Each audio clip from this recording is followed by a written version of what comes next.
जय जय श्री राधारमण,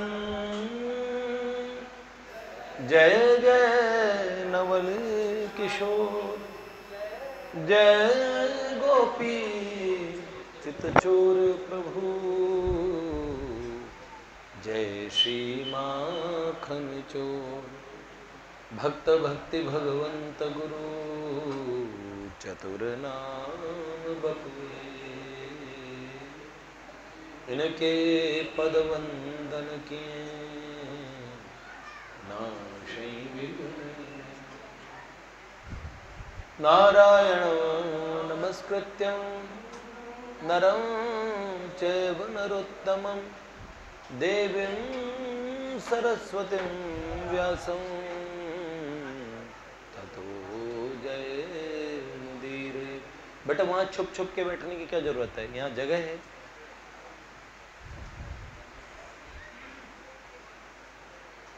श्री लाडली लाल की जय, भक्तवत्सल भगवान की जय।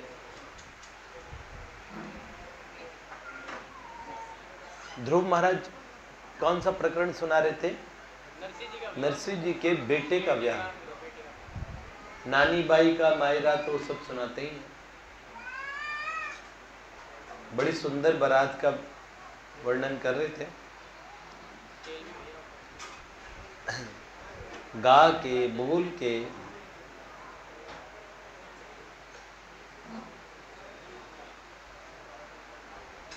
देखिए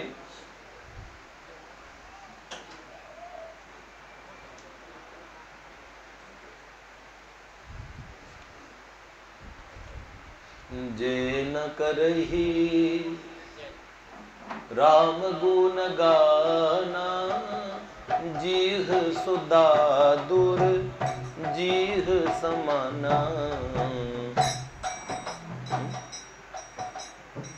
जिनु हरि कथा सुनई नहीं काना, श्रवण रंध्र अहि भवन समाना।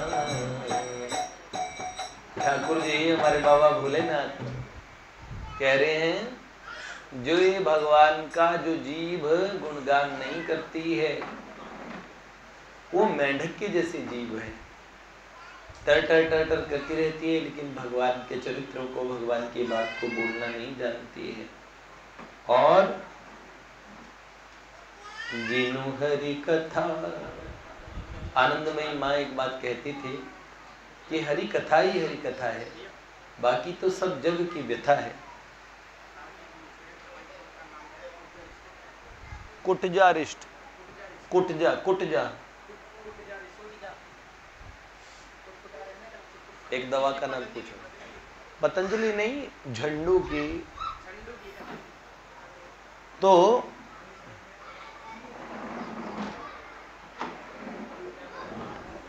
कहां थे हम लोग दवाई से पहले? जीह सुधा दूर जीह समाना। ध्रुव जी के पास टैलेंट है, अच्छी तरह गा के और भगवान की बात को चस्के से कह रहे थे। जिसको इस चीज में चस्का आ जाता है कृष्ण प्रिय, चाहे वो भगवान का डांस ही क्यों ना हो, भगवान के सामने नृत्य करे। मुझे तो लगता है कि एक दिन ठाकुर जी भी कृष्ण प्रिय प्रभु के सामने ऐसे जरूर करेंगे। ये इनका पेटेंट स्टाइल है। एक आंख को ऊपर चढ़ा के, जैसे प्रहलाद जी एटीट्यूड में फोटो खिंचवाते हैं, उसी तरीके से कृष्ण प्रिय प्रभु का ये है। मुझे लगता है श्री जी और माधव रोज आनंद लेते होंगे इन भक्तों की लीलाओं को देख देख के, है? बड़ी अच्छी बात है। पहचानते हैं भगवान।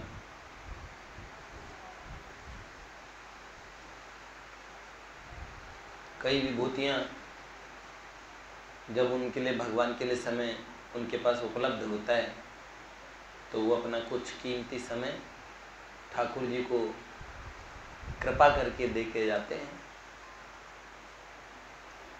सैटरडे संडे में भी जब उनके पास समय मिल जाए, न तो उनका अंबानी अडानी से बड़ा जो कारोबार है उसमें कदाचित उन्हें वो समय भी ना मिले। बोले देखिए कुछ लोग कितने होते हैं,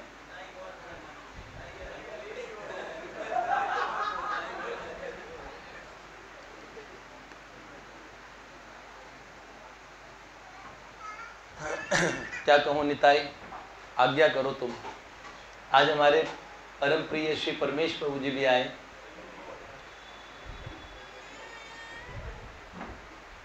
प्रभु जी ये बात मैंने किसी बच्चे के लिए कही है, आप कभी ये ना मानिएगा हम बालक है, कभी मजाक में भी ऐसा दुस्साहस नहीं कर सकते कि आपके, क्योंकि आपका वाकई में आपका जेन्युइन कारण है, ये दिल्ली रहते हैं और वहाँ से आना भी अपने आप में बड़ा मुश्किल काम है, तब भी ये आप आते हैं। मैं तो उन महंगे बालकों के लिए बात कर रहा हूँ जो भगवान से भी दुर्लभ दर्शन वाले हैं। मुझे लगता है तत्रापि दुर्लभम मन्ये वैकुंठ प्रिय दर्शनम कह के भागवत जी उन महापुरुषों के जिक्र करती होगी वो दुर्लभो मानुषो देहो देही नाम क्षण भंगुर है।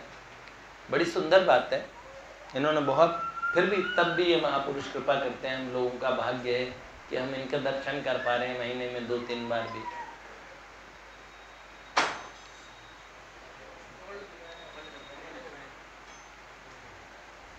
बेटा गणेश बहुत है बस।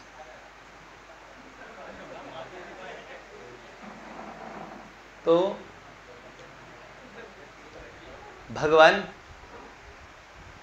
के विषय में बोलना, मच्चित्ता मदगत प्राण बोधयंत परस्परम कथ्यंतश्च माम नित्यम तुष्यन्ति च रमन्ति च। देखिए ये भावुक भक्तों का मार्ग है, जहां लॉजिकल लोग, कल मुझसे किसी ने पूछा, एक बालक बड़ा बुद्धिमान और उस बालक ने अपने जन्मदिन का रेजोल्यूशन मुझसे पूछा। मैंने कहा बेटा अपनी तुम्हारे पास बुद्धिमता भी है और भावुक हृदय भी है, भावुक हृदय से इस प्रेम को भगवान के प्रति जोड़ना और बुद्धिमानी से उस प्रेम की रक्षा करना, प्रेमियों के प्रेम की रक्षा करना, तर्क लगाना इस बात में। जब लोग भावुक भक्तों को कहते क्यों है, अरे पेड़ की परिक्रमा कर रहे हो, पीपल को पूजने से क्या होगा, तो तुम तो पत्थर पूज रहे हो, ऐसी बात। ऐसे लोगों को हम जैसों से भिड़वा देना चाहिए, क्योंकि हमने बड़ा समय बर्बाद किया ऐसी फालतू बातों में, कुछ नहीं मिलता, तार्किक भूसी कूटता रह जाता है, उसके जीवन में कुछ नहीं होता। नास्तिकता का सिद्धांत पूरा समझाने के बाद में भी नीत्शे ने एक बात, अपना रोना रो दिया, अपने दिल की बात कह दी कि even if there is no god, यद्यपि कोई भगवान नहीं है तब भी we have to create one, हमें बनाना पड़ेगा, कोई भगवान का आविष्कार करना पड़ेगा। काश कोई भगवान होता है। ये तो बिल्कुल वैसे ही इंसान की तरह हो गया जो, और जिसके मन में आता है, हर आदमी के मन में आता है काश कोई हमें प्यार करे, काश हम ऐसे चाहते जिनके मन में, ऐसे नीच से जैसों के मन में। इसका मतलब भगवान की चाहत तो है। नास्तिक तो नकली है, दे दे, असली नास्तिक तो नहीं है, हैं? एक शायर ने कहा है, अर्ज किया, इरशाद क्या कहा,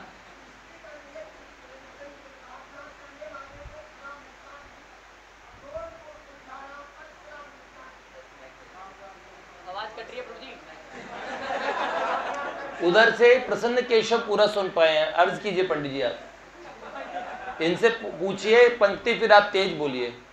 हाँ बाबू जी आप बोलिए, आप समझिए, पर प्रसन्न केशव जी आप बताइए। हाँ क्या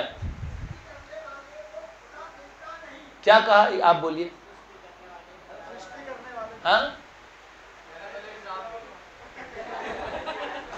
माइक दूं, क्या क्या कहा,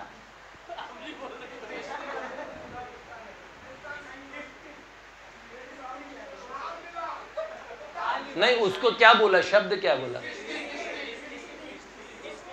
किश्ती, किश्ती,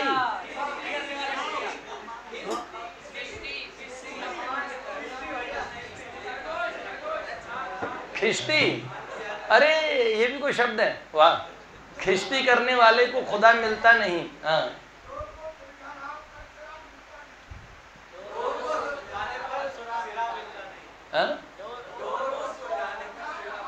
वाह, डोर को सुलझाने पर सिरा मिलता नहीं। वाह, बहुत बढ़िया, बहुत ही अच्छा। अब इसका लगे हाथ, विदुर प्रभु मीनिंग बता दीजिए। खिष्टी करने वाले को खुदा मिलता नहीं, यही डोर को सुलझाने से सिरा मिलता नहीं है। नुख्ता शंकावादी को मैं ना मिला, मुझको तो शबरी का भोलापन भा गया, मुझको तो शबरी का भोलापन भा गया, उतरा सागर में जो। एक सन्यासी थे, देखो भावुकों का जो राज्य है, और ब्रज के एक भजनानंदी महात्मा के पास आए। दोनों बाबा रुके। ब्रजवासी संत ने कहा, श्री राधे। बाबा ने कहा, सोहमस्मि, अहम ब्रह्मास्मि, नारायणोसी। जब ये बातें कही तो राधे राधे वाले बाबा ने कहा, बाबा रासलीला देखने चलोगे? मेरे को तो अभी निकलना है।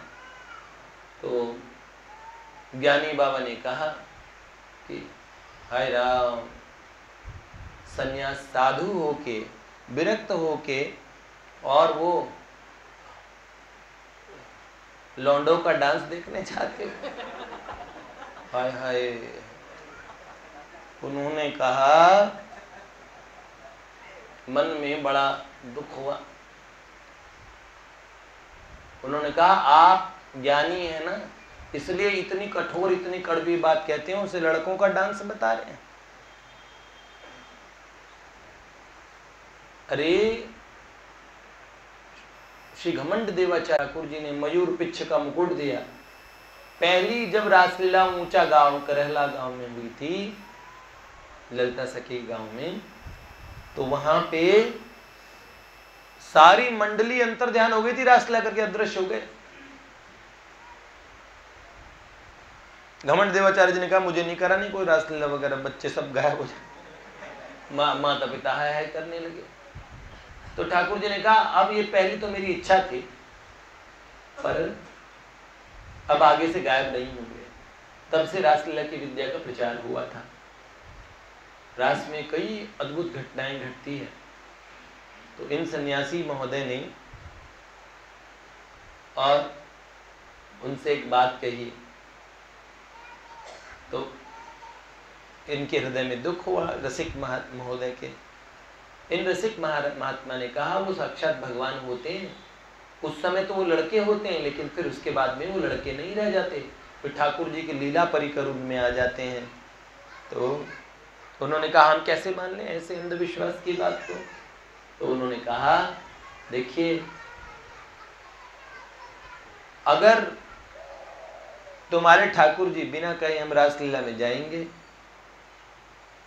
हम पीछे आपके साथ आके बैठेंगे, तुम्हारे ठाकुर जी आके हमें माला पहनाए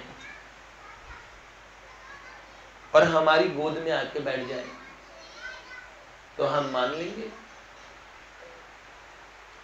तो उन्होंने कहा, ठीक है, मैं इस रस मार्ग को छोड़ दूंगा, रासलीला में विश्वास को छोड़ दूंगा, और नहीं तो आप ये सोहम और तत्वमसी छोड़ के और रासलीला में आके राधे राधे करोगे। उनका मंजूर है। दोनों हठ धर्मी, भगवान को प्रेमी भक्त की लाज रखनी थी। उस समय मोबाइल वगैरह तो होते नहीं थे, आज के 60-70 वर्ष पहले की घटना है। और दोनों जने हाथ पकड़ के महात्मा गए, लीला में सबसे पीछे जाके बैठ गए। उस समय माइक वगैरह का प्रचलन भी कम था, और रात्रि में रास के पर्दे वगैरह लगे हुए हैं, और चांदनी रात्रि में जितना प्रकाश लालटेन लैंपों से किया जा सकता है उतना पर्याप्त प्रकाश किया हुआ है। झलमिलाते हुए पर्दे लगाए जाते हैं वहाँ पे रासलीला में। तो ठाकुर जी ने गाना शुरू किया, मेरे मन में गैर समाय असमाय भक्तों की भाव भरी भक्ति, मेरे मन में गैर समाय ओ समाय भक्तन की भाव भरी भक्ति। मैं रीझूं एक चुल्लू जल पे, मैं रीझूं एक चुल्लू जल पे, बिक जाऊं एक तुलसी दल पे, बिक जाऊं एक तुलसी दल पे। बिन भावना बिन भावना बिन भावना सुधा सुहाए ओ सुहाए भगतन की भावरी भक्ति, मेरे मन में गैर समाए असमाए भगतन की भावरी। भगवान ने गाना शुरू किया। सन्यासी महोदय चुपचाप देख रहे। ठाकुर जी ने, जो लीला के स्वामी जी थे, वो कोई और लीला की तरफ इशारे कर रहे थे, जय जय जय जय करके। अचानक ठाकुर जी भावावेश में आए और अद्भुत अनंत विश्वेश भगवान रासलीला के ठाकुर जी के रूप में लीला कराने के लिए तैयार हो गए। सन्यासी के हृदय में जो झूठा अहंकार था उसे जो दूर करने के लिए दौड़े चले गए ठाकुर जी, और सीधे उन सन्यासी बाबा को देखा, उनके गले में माला पहनाई और उनकी गोद में आके बैठ गए। सन्यासी की आंखें झरझर बहने लगी। उस दिन से सच्चे भक्त बन गए। जय सिंह घेरा नाम की जगह देखी आपने, वृंदावन में जय सिंह घेरा। ये जय सिंह घेरा है ना भैया, आपने देखा होगा। ये जय सिंह घेरा क्यों मिला? जयपुर के राजा, ये तीसरे जय सिंह महाराज थे। इस्लाम मुल्ला मौलवियों का शासन था दिल्ली में, और जयपुर रियासत इनके साथ में मिली हुई थी, इनसे रिश्ते भी होते थे। तो जयपुर के राजा जय सिंह, उनको शिकायत की लोगों ने कि रासलीला सनातन धर्म के विरुद्ध है। धर्म की जिन चीजों से प्रचार होता है उनका विरोध किया जा रहा था। तो उन्होंने कहा ये रासलीला वस्तुतः सनातन धर्म के विरुद्ध है और ऐसा कोई प्रमाण नहीं है। हालांकि गोपांगनाओं ने पहले रासलीला की थी। जब ठाकुर जी अदृश्य हो गए तो ठाकुर जी की लीला करने लगे।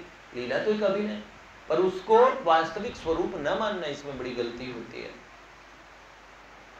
क्या हुआ? तो राजा जय सिंह आके बैठ गए। उन्होंने कहा कि देखो, मैं ये लड़कों के डांस को मैं भी नहीं मानता हूं, ये कोई शास्त्र सम्मत नहीं है। और कई समझदार ब्राह्मणों को बिठा लिया। अब भोले भाले रसिक भक्तों को दुख हो। रासलीला मंडली के स्वामी जी को आवेश आया। उन्होंने कहा, कैसे मानेंगे राजा साहब कि रासलीला सच्चे भगवान की होती है, इसमें सच में भगवान आते हैं। तो उन्होंने कहा, अरे ये जो ठाकुर जी श्री कृष्ण जब भगवान स्वयं आविर्भूत हुए तो कंस के मचान पे छोटे से 11 वर्ष के कन्हैया, इतना ऊंचा सिंहासन कंस ने बनाया था। उस कंस के सिंहासन पे ठाकुर जी जाके विराजित हो गए थे सीधे, वहीं से भूसा मार के उसे गिराया था, मार दिया था। तो उन्होंने कहा, नकली ठाकुर जी का सिस्टम नहीं, मैं कल मंच बनवाता हूं, अगर तुम्हारे ठाकुर जी उस पर पहुंच जाए कंस के लिए। तो रासलीला के ठाकुर जी को आवेश होता। उन्होंने कहा, राजा की मर्जी है, उतना ऊंचा सिंह वो बना दे। अगले दिन मंच बनाया गया, कितना? 27 फीट ऊंचा। और रासलीला के ठाकुर जी ने आवेश में भर के 27 फीट ऊंचे सिंहासन पे चढ़ गए थे, उस आसन पे चढ़ गए थे। और उसी दिन राजा जय सिंह साष्टांग प्रणिपात करके उन्होंने कहा रास लीलाओं को अब कोई रोक नहीं पाएगा। और उन्होंने कहा मुझसे कुछ भी मांग लीजिए, जमीन धन कुछ भी। अब रासला मंडली वालों को भी आवेश हुआ कि भाई हमारे पास तो भगवान है। उन्होंने कहा राजा हमें कुछ भी नहीं चाहिए, हमारे पास भगवान है। तब राजा जय सिंह ने वहां जमीन दी थी और जय सिंह घेरा का निर्माण करवाया था उस बात की स्मृति में। ये भावना का राज्य है। हमें अपने गुरुदेव में भगवान दिखते हैं, भावना का राज्य है। वस्तुतः गुरुदेव में भगवान होते ही हैं, भगवान तो जीव मात्र में है, सब में है। जिनमें मानते हैं उनमें विशेष रूप से प्रकट है, कईयों में बिन माने भी शास्त्र ने कहा कि ये में भगवान प्रकट है मानो। अब रास्ते चलते रोड़े के अंदर में भगवान है, कंकर पत्थर में, सब में भगवान है, पक्की बात है। पर शालिन उन कंकर पत्थर की पूजा ऐसे नहीं शुरू करता कोई, प्राण प्रतिष्ठा के बिना उनमें भगवान का वास माना नहीं जाता। लोग कहते हैं आप पत्थर को पूजते हैं। एक संत को, हमारे इस्कॉन के एक महात्मा को कहा था दुबई में किसी ने एयरपोर्ट पे, तो उन्होंने कहा एक बात बताइए, we are not stone worshipper, we are not idol worshipper. Rehana Tayyab ji ने एक उत्तर दिया था कि Hindus never worship the idols, they worship the idea behind that. Idols के पीछे का जो आइडिया है वो भगवान का बुत है, खाली बुत नहीं है। शालिग्राम शिला के अंदर में, नर्मदेश्वर के अंदर में शंकर भगवान की स्थापना की जरूरत नहीं होती। शालिग्राम शिला के अंदर भगवान की स्थापना की जरूरत, शास्त्र ने कहा इनमें प्रतिष्ठित भगवान है। गुरुदेव का श्रृंगार करने की जरूरत नहीं है कि अभी ठाकुर जी बनेंगे उतनी देर ठाकुर जी रहेंगे, है? सर्वदेवमयो गुरु कह के भगवान ने कहा सारे स्वरूपों की स्थापना है उनके अंदर में। अगर कदाचित कोई मंत्र हम करते हैं और हमें उस स्वरूप का ध्यान नहीं आता तो अपने गुरु महाराज का ध्यान कर लेना चाहिए। श्री राधा रानी के सुंदर अनंत कोटि विष्णु लोक, और अगर नहीं ध्यान कर पा रहे तो बड़े गुरु जी का ध्यान कर लो। इनका भी नहीं कर पाते, हमारे बाबा के बड़े चित्र मौजूद हैं। श्यामा श्याम युगल सरकार का ध्यान करना हो, मैं कल स्मरण कर रहा था, पूज्य बाबूजी भी तो कौन है, हनुमान है कलयुग के। हनुमान प्रसाद कौन है, मतलब क्या है? परम पूज्य, प्रातः स्मरणीय, परम श्रद्धेय, कृष्ण अनुग्रह विग्रह, परम पूज्य। क्या हनुमान प्रसाद पोद्दार जी, क्या मतलब है इसका? मतलब किसी ने बड़ा अच्छा मतलब दिया था, शायद जिन्होंने क्यों पुस्तक लिखी है उसके राइटर हैं, उद्धव प्रभु के परिवार के ही हैं वो। तर्क शास्त्री, उनको क्या नाम था उनका,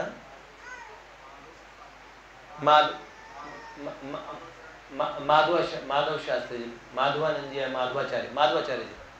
माधवाचार्य जी शास्त्री जी थे।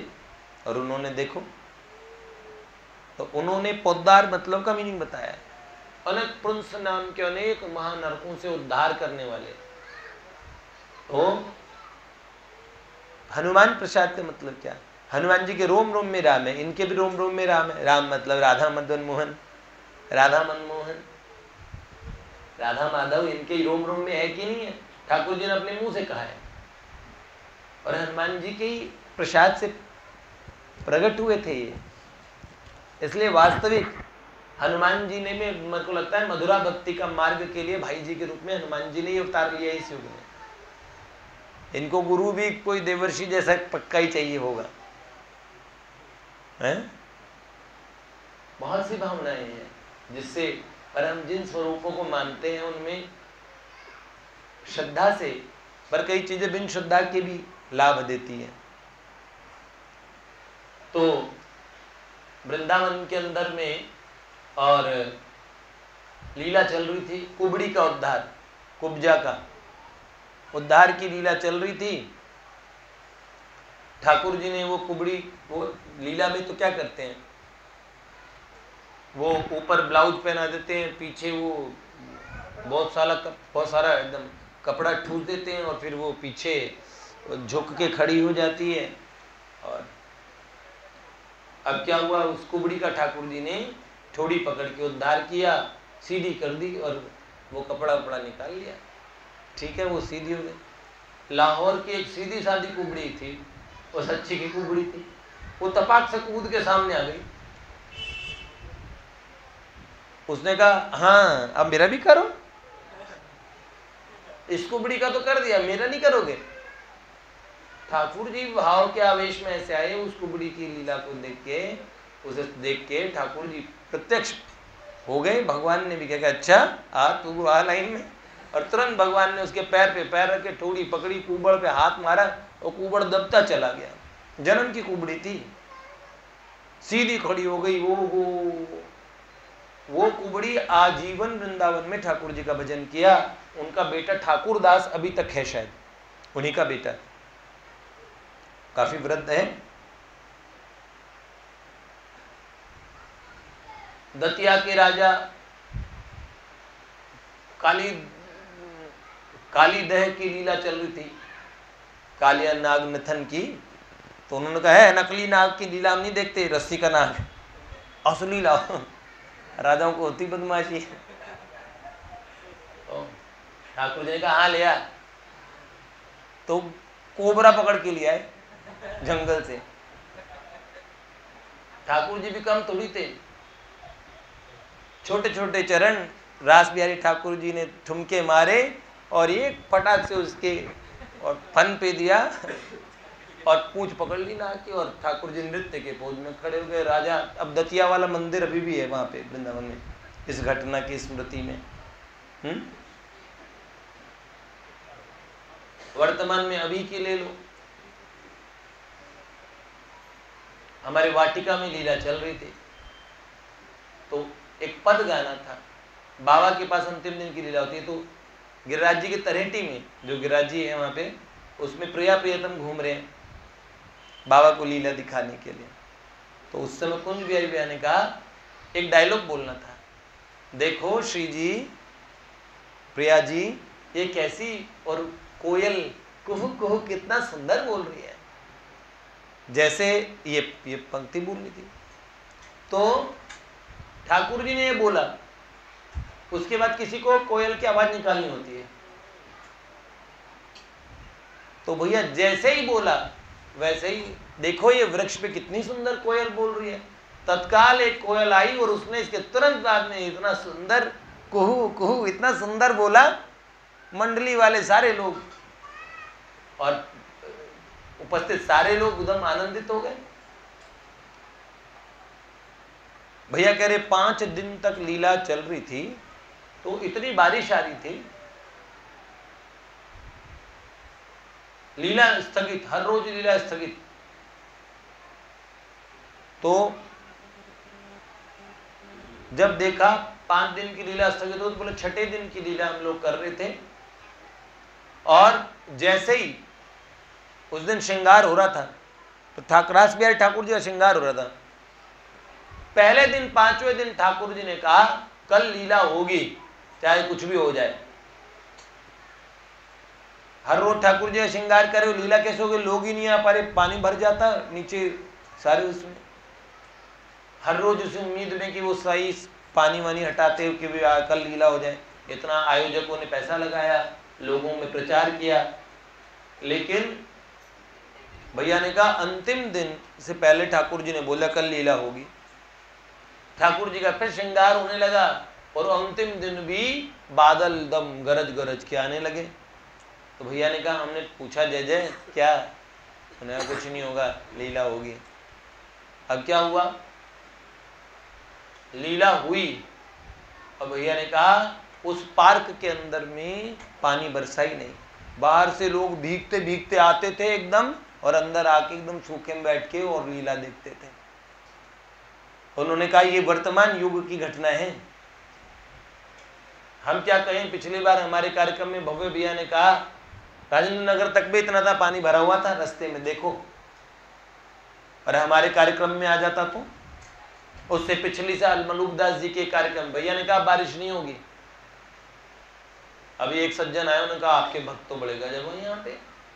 जैसे ही बरसात होने लगी, वो बड़े बड़े कैमराज और वो सब उतरने लगे, फ्लाइट उतरने लगी, बच्चे मृदंग लेके कूद पड़े, इंद्र को भगा दिया वापस। मैंने कहा जब इंद्र ने, तो भैया क्या ठाकुर जी ने कृपा कर दी, इंद्र महाराज भी प्रसन्न हो गए। वो भी अपनी प्रसन्नता जाहिर कर रहे थे। वस्तुतः हम लोग डर जाते हैं उनकी प्रसन्नता से, हम समझ नहीं पाते। तो ये हर बार है। उससे पिछली बार तूफान आने वाला था, आधी रात में मुझे वृंदावन ने बोला कि अब फ्यूचर फोरकास्टिंग है, कल बहुत तेज तूफान आने वाला है।